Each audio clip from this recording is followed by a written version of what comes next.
how's it going? I'm back again. It's me, Hannah, trying to help you create a rockin' awesome kids church. Now, I normally give you tips and tricks for no prep games for your kids ministry, but honestly today I think I just need to show you what I do as a part-time job. I am paid to be a curriculum curator, director, coordinator. Honestly, it has a bunch of different names. All that it means is that at my church, I am in charge of prepping the curriculum, getting it together, making sure it's printed into the classrooms every Sunday. So I want to show you what I do to not just make the church run smoothly, but to make everything from craft prep to handing out papers for parents, what I do that is free, time saving, and takes a load off of what's overwhelming for some people. So let me show you what I do as a curriculum coordinator for Cornerstone Church in Arizona. Now, let me try to show you right here a little bit of what my church looks like.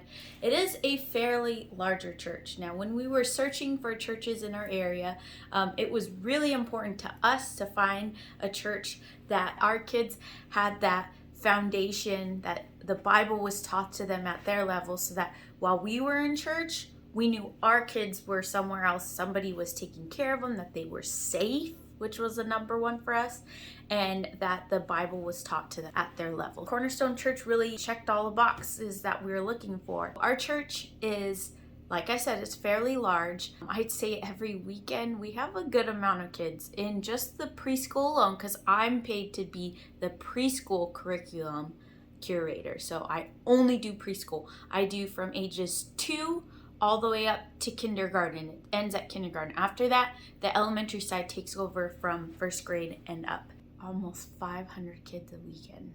And that's during the school year. During the summer, our numbers are a lot smaller.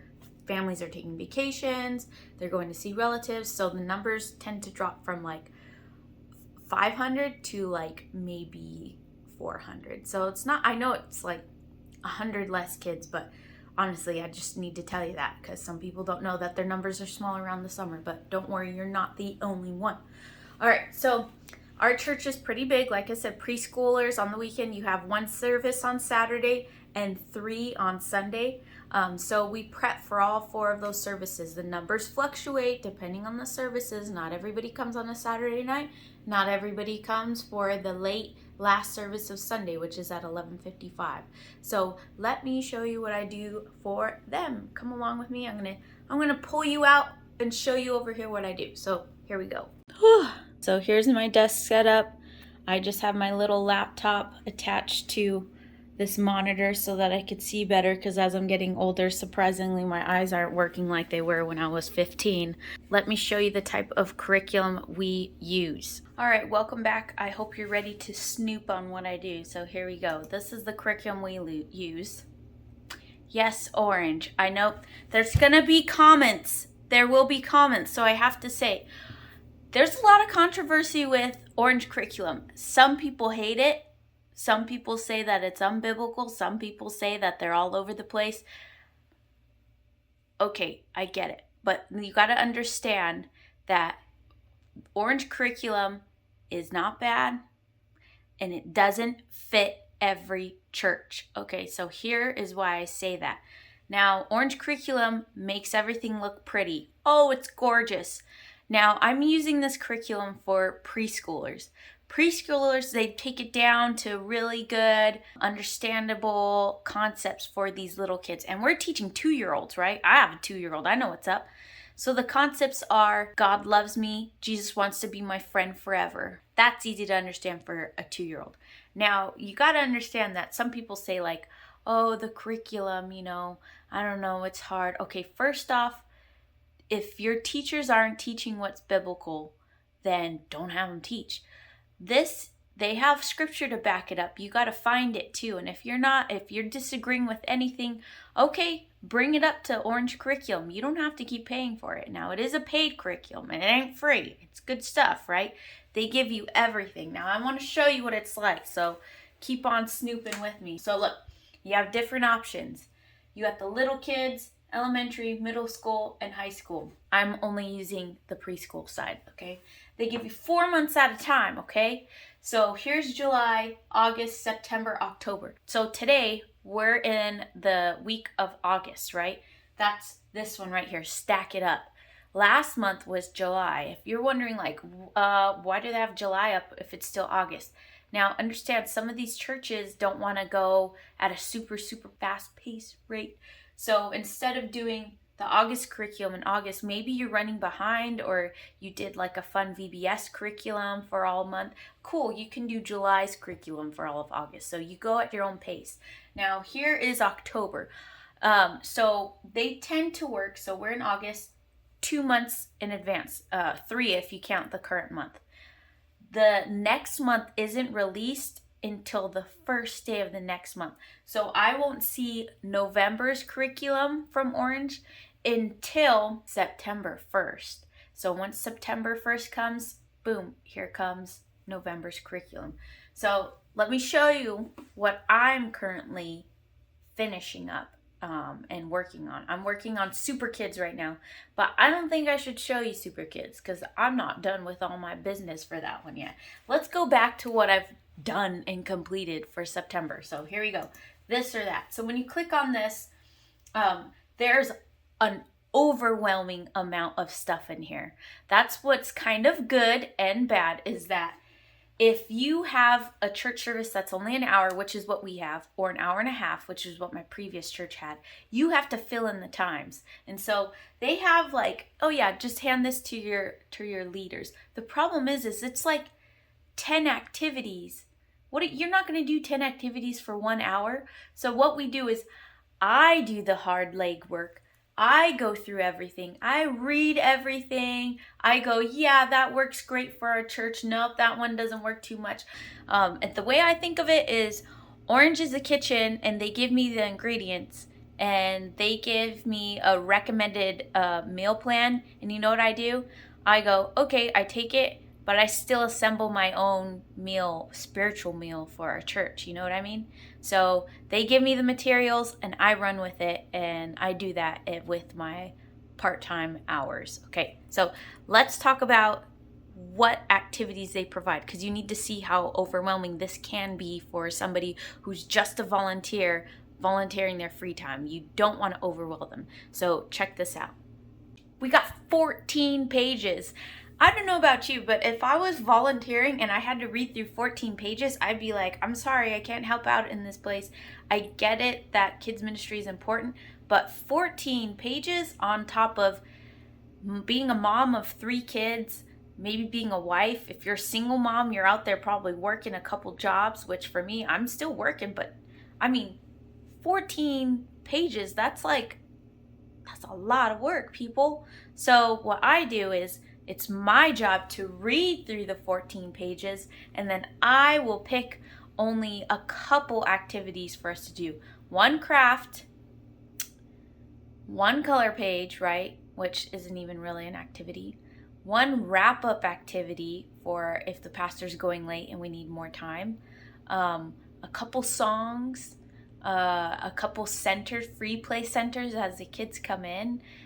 So the kids come in the morning. There's color pages, but they also have 3 other options they could play with. 3 other toys, 3 other sensory items. You know, it could be a sensory item, a toy, a game, just something like that. And then the color page is always there. So 4 activities as they come in.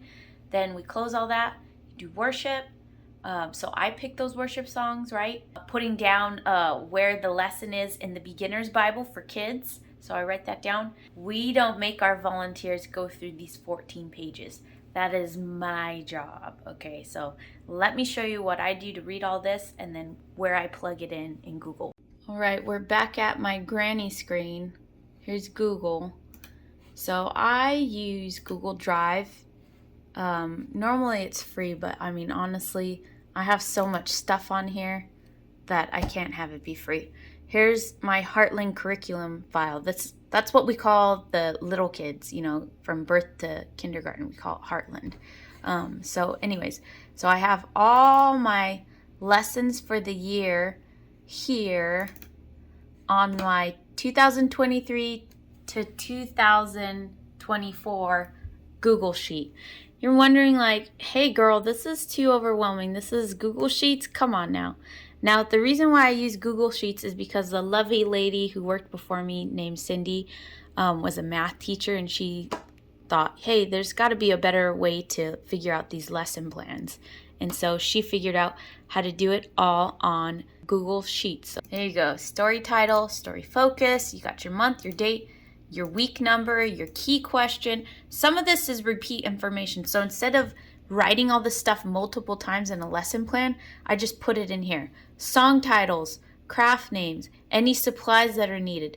This is the bare necessities. This is the ugly, bare minimal truth. Everything's there. Then what I do is I take all this information and create a merged document where the document pulls all the info from this Google Sheet to this lesson plan. So let's check out September week 1. I wrote a note that I need to add some kind of a picture to it. So here we go. In the garden, because it's all about Adam and Eve in the garden this month. Right here. So this is what we want our volunteers to know. The key question, the bottom line, the memory verse, the Bible story, and the Bible story focus. So like I said, we start at the church. Everybody comes in, and kids are doing centers as they gradually come into church. So we have Play-Doh, we have seed sorting, we have a kitchen game called This or That. We have coloring pages, activity pages, and then after a while, after 15 to 20 minutes, they clean up. After that, we start some worship songs, and sometimes it's one song, sometimes it's two, sometimes it's three. It depends on the age of the kids and the time that we have left. After that, we have a little puppet we call Theo. He intros the story for us. Kids calm down, have a seat. They get excited for Theo. Next comes up our Bible story. Every teacher does that differently. Every teacher has a different teaching style for when it comes to the Bible story. Some people want to do something a certain way. We leave it as be. Next thing is prayer. After that comes a memory verse. After that comes the craft. And after that is the closing activity, snack, a lesson video that Orange provides, and the wrap-up activity that either I plan or that I pick from Orange activities that they provide. So here's a quick center description with a script for teachers to follow. Say you have a new volunteer fresh into church, first Sunday. You can just say, hi, thank you so much for serving. We really appreciate you being here with our little preschool group. Have a seat right here at the center and just talk to the kids as they come in and sit with them and play with toys, and use this script. Say you're sitting at the Play-Doh side and these people are just like, I don't know how to talk to kids. Just read the script as a way to break the ice with these kids. Oh, hey, how's it going? I love playing with Play-Doh. Let's make some people. And then they start, you mold a person with your Play-Doh, and we also have people cookie cutters for the Play-Doh side. Oh, look, wow, we've made a person. Hey, did you know in our Bible story today, we'll hear about the first 2 people that God made? Their names are Adam and Eve. We'll hear about them more during Bible time, but let me see what you made. And then that's it. So that's our center script. We also write down everything that we'll need for that. Down here is another activity with description. You also want to say, like, yeah, we're learning today that God knows what's best for me. And then just this is a teacher note, everything that they'll need. Like I said, you want to keep it simple. Here's our puppet guy, Theo the Mijo. No, I'm just kidding. Theo, these kids, he comes out every Sunday. The 2-year-olds look forward to him, and the 5-year-olds do. The 5-year-olds get to guess the clues on what he brought to church today. So I don't have to edit this every Sunday. I only need to put in the clues, the description of the item, why Theo brought it, and he says, and then why we picked that item, because it reminds us of something in the Bible. So Theo brought a flower. He gives us 3 clues. We ask him why he has it. He says he loves flowers and garden. We go, as the teacher, Theo, that reminds me of a Bible story where God created a big garden for Adam and Eve. Let's hear about it, but first let's sing the B-I-B-L-E song.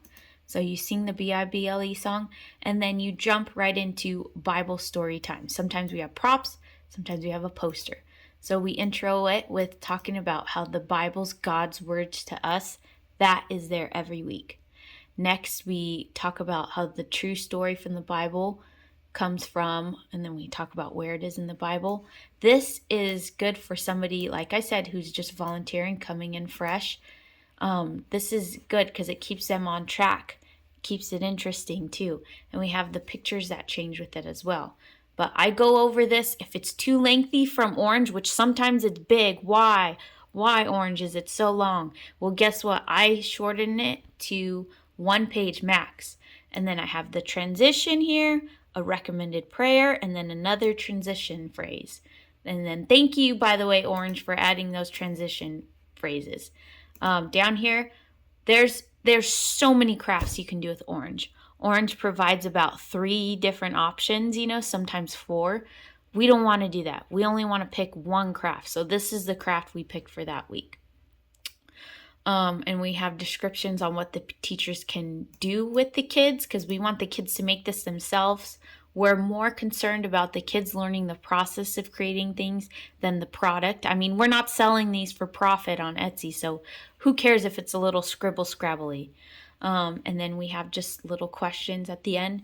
Here's the closing activities, a snack prayer, a snack question, beginner's Bible pages, the video that we have provided from Orange, right? Over here, and then this is all plugged in from that Google Sheet. Over here we have the wrap-up activity, the Bible verse with the motions, and then here is what we display at each table. So I'll show you this later in the classroom. Seed sorting will be displayed at each table, and then it also has a picture. Orange Curriculum does not provide pictures with their activity. Let me show you. This is so this activity right here, Play-Doh, or this, let's go back to the craft. That's a good example. Okay, craft. So let's check this out. Let me show you. All right, here we are back to our 14-page set from Orange. Here's the craft page for volunteers. So look, what's a volunteer going to want to look at? This or that page? I mean, I get this isn't the fanciest belle of the ball, but bro, when it comes to homework, what would you pick? This has been a lot. Thank you so much for being a trooper and checking out what I do. I want to show you what I do for craft prep that makes things such a breeze for us at the church. I'm gonna save it for a separate video. I will include the link in the description. I recommend subscribing because I don't want you to miss out when it comes out, and pushing the bell notification so that you know when any new videos from me are released. Thank you so much for checking this out. I hope this gives you a better perspective on Orange Curriculum so that you can see that this is a great resource. It's not for everybody. It's not for everybody, but maybe this is for you. And honestly, if this isn't for you, there's a couple other curriculums that are out there. So let's be friends and follow each other here on the YouTube. All right, bye.